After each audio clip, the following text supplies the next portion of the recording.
Assalamualaikum warahmatullahi wabarakatuh. Alhamdulillah wassalatu wassalam ala Rasulillah wa ala alihi wa sahbihi wa man tabi'ahu wa nasarahu wa wala. Muslimin muslimat rahimani wa rahimakumullah.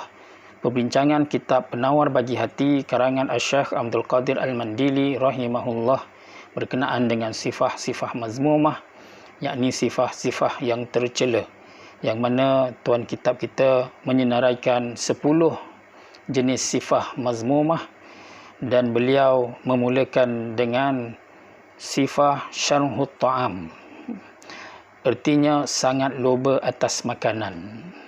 Dan loba di sini bermaksud tamak, artinya orang yang pelahap, orang yang kuat makan. Cuma di sini ingin kita jelaskan terlebih dahulu, kuat makan dengan gemuk badan, yang mana gemuk ini bukan sifah yang tercela. Gemuk ni fizikal seseorang itu, yang mana ia bukanlah merupakan penilaian Allah Subhanahu Wa Taala, seperti mana hadis Nabi yang biasa kita dengar, innallaha la yanzuru ila suwarikum, sesungguhnya Allah tidak melihat kepada rupa paras kamu. Tetapi gemuk itu boleh menjadi yang tercela apabila kegemukan itu disebabkan dengan banyak makan. Jadi kalau gemuk sahaja tetapi dia tidak kuat makan, maka itu tidaklah dicela ataupun bukanlah satu keaiban. Jadi ada orang yang kuat makan tapi kurus. Jadi kalau dia kurus dalam bab makan, innalillah, maka kita jangan pula mengata dia ada bela jin lapar ke, kita mengata dia macam-macam. Itu pun tidak betul. Jadi gemuk dengan kuat makan ni dua perkara yang berbeza. Sifah yang tercela di sini ialah sifah pelahap ataupun sifat kuat makan. Kemudian gemuk ni, maka itu bukanlah ukuran dan nilaian di sisi Allah Subhanahu Wa Taala. Dan kalau kita lihat dalam sejarah pun, kita lihat bagaimana para sahabah ada di kalangan mereka yang berbadan besar. Antaranya Ibnu Abbas radhiyallahu anhuma. Ibnu Abbas radhiyallahu anhuma ni kalau dia duduk, dia memerlukan dua tempat, dia memerlukan tempat duduk yang muat untuk dua orang duduk. Itu besarnya saiz badan Abdullah Ibnu Abbas radhiyallahu anhuma. Di kalangan isteri Nabi juga ada yang dikenali dengan berbadan besar, antaranya isteri Nabi yang bernama Saudah radhiyallahu anha. Dan itu bukan satu celaan, tapi yang dicela dalam tajuk kita ni ialah syarhut ta'am, orang yang kuat makan. Jadi setakat boroi ataupun buncit, yang tu kalau boleh diperbaiki, lebih-lebih dialukanlah, ya. Walaupun dia bukan kerana kuat makan, tetapi Nabi SAW pernah menegur seorang laki-laki apabila Nabi melihat kepadanya, nazara ila rajulin saminil butni. Nabi melihat kepada seorang laki-laki yang berperut besar, ataupun kita sebut buncitlah. Fa'auma'a ila batnihi, dan Nabi menunjukkan kepada perutnya, biisbi'ihi, dengan jari telunjuk Nabi. Kemudian Nabi berkata, lau kana hadza fi ghairi hadza lakana khairan laka. Kalaulah kegemukan ini bukan di tempat ini, artinya di perut laki-laki itu, maka Nabi kata sudah tentu ia lebih baik bagimu. Hadis diriwayatkan oleh Al-Hakim dengan sanad yang jayyid. Jadi artinya kita berusahalah supaya kita dapat menjaga fizikal kita, supaya jangan kelihatan gedempol sangat ke.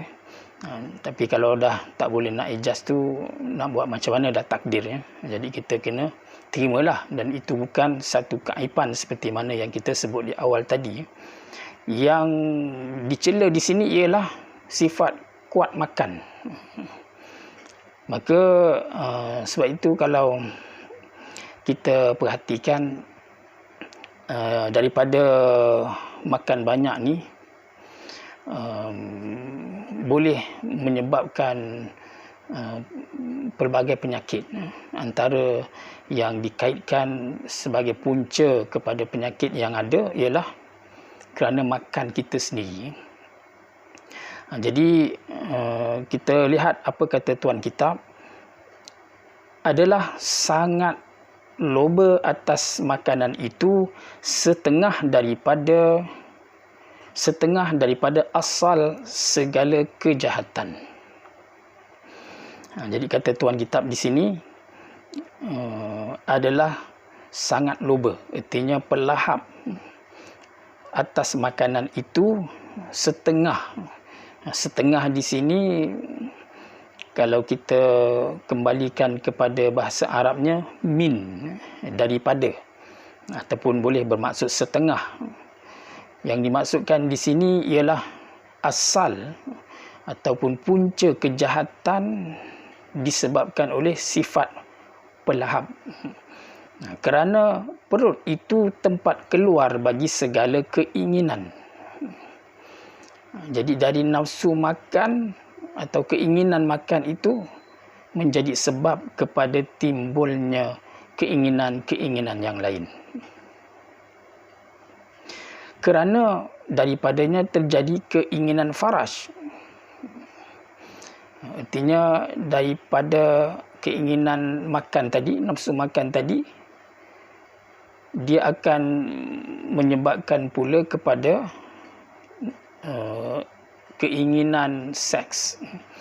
Artinya daripada nafsu makan menjadi sebab kepada nafsu seks. Nafsu makan kepada nafsu seks.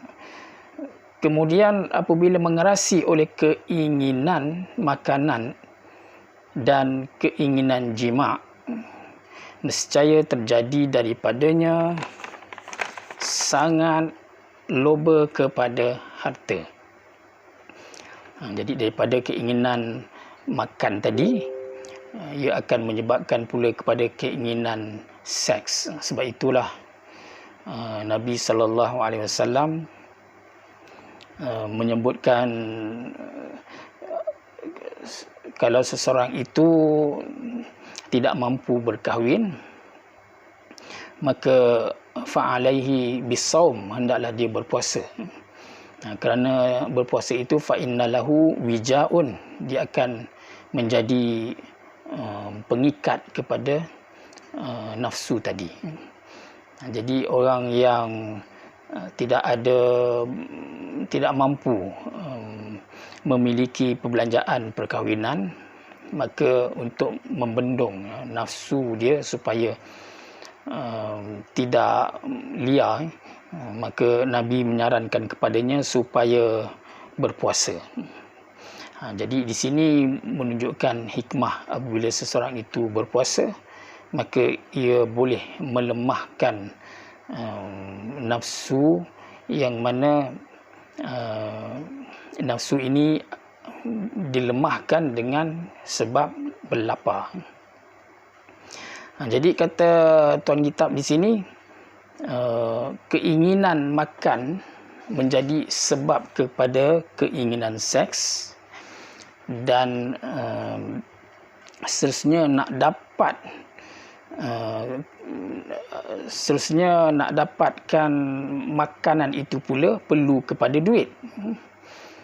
Mana boleh dapat free begitu. maka timbullah pula keinginan kepada harta. Daripada nafsu makan berjangkit kepada nafsu seks, kemudian berjangkit pula kepada nafsu harta, keinginan untuk mendapatkan harta. Kerana tiada dapat menunaikan dua keinginan itu, yakni keinginan makan dan keinginan seks tadi, melainkan dengan harta. Jadi kalaupun kita